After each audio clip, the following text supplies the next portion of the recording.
Hello everyone, স্বাগত জানাচ্ছি আজকের একদম নতুন একটা ভিডিওতে। আজকে আমরা বেরিয়ে পড়েছি আমাদের নিজেদের শহর গঙ্গারামপুরের বুক চিরে একটা ছোট্ট বাইক রাইডে। বাইরের আবহাওয়াটা জাস্ট অসাধারণ, আর এমন দিনে বাইক নিয়ে না বেরোলে কি চলে? চলুন আজকে আমাদের জার্নিটা শুরু করা যাক। আমাদের গঙ্গারামপুরের এই রাস্তাগুলো কিন্তু একটা আলাদাই অনুভূতি নিয়ে আসে। প্রতিদিনের চেনা ব্যস্ততা, চেনা অচেনা মুখগুলো, আর দুপাশের এই জীবন্ত পরিবেশ। বাইকের হ্যান্ডেল ধরে বাতাসটা গায়ে মেখে যাওয়ার আনন্দটাই আলাদা। আমরা এখন যাচ্ছি শহরের মূল কেন্দ্রবিন্দুর দিকে। আপনারা যারা গঙ্গারামপুরকে ভালোবাসেন, আজকের এই ছোট্ট রাইডটা নিশ্চয়ই আপনাদের পুরনো অনেক স্মৃতি মনে করিয়ে দেবে।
রাত্রেবেলা অনেক বড় মনে হয় শহরটাকে।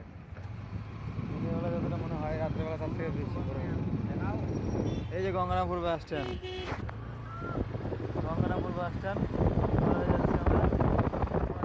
মালবাজার শপিং মল সব পাশাপাশি লাগানো।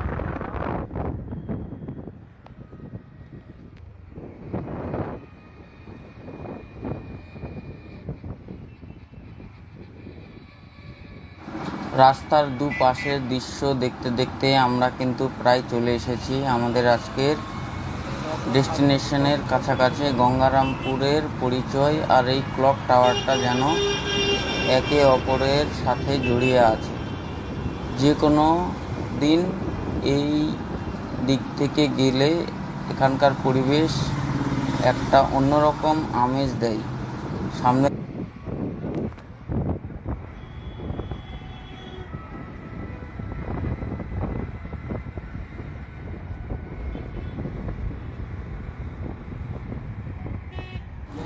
আর এই যে ফাইনালি আমরা চলে আসলাম গঙ্গারামপুর ক্লক টাওয়ারের সামনে।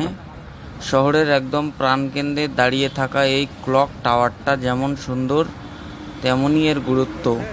প্রতিদিন হাজার হাজার মানুষ এই পথ দিয়ে যাতায়াত করেন। আর আমাদের আজকের এই ছোট্ট বাইক জার্নিটা এখানেই ঐতিহ্য ক্লক টাওয়ারে এসেই শেষ হলো।